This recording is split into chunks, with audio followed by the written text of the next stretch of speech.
খালেদা জিয়ার যে অসুস্থতা এটি সারা জাতিকেই অনেক বেশি আহত করেছে এবং নিবিড় তত্ত্বাবধানে আছেন তিনি। আমরা সকলেই এক্সপেক্ট করি যে দ্রুতই তিনি সুস্থ হয়ে সকলের মাঝে ফিরে আসবেন।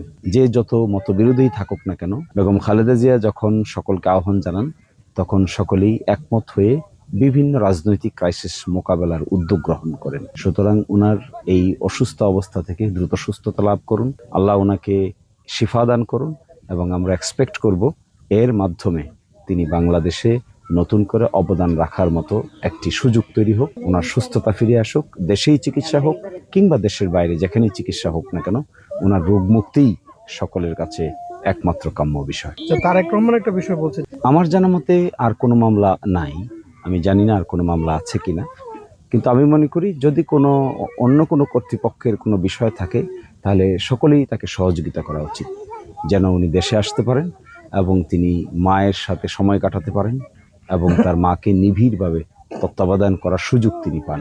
আসলে এটা খুবই মানবিক ব্যাপার।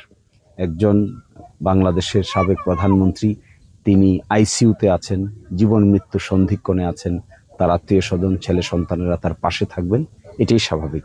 সুতরাং সিকিউরিটি এজেন্সি হোক আর যেই হোক, সকলে এই ব্যাপারে সহযোগিতার হাত বাড়িয়ে দেওয়া উচিত। সরকারকেও সহযোগিতার হাত বাড়িয়ে দেওয়া উচিত, যেন কোনো ধরনের বাধা বিপত্তির কারণে তিনি দেশে আসতে পারছেন না এটা যেন কেউ মনে না করে। এরকম একটা সহজ সরল পরিবেশ তৈরি করে দিয়ে তার মায়ের কাছে তাকে ফিরে আসতে দেওয়ার আমি ব্যক্তিগতভাবে আহ্বান জানাই।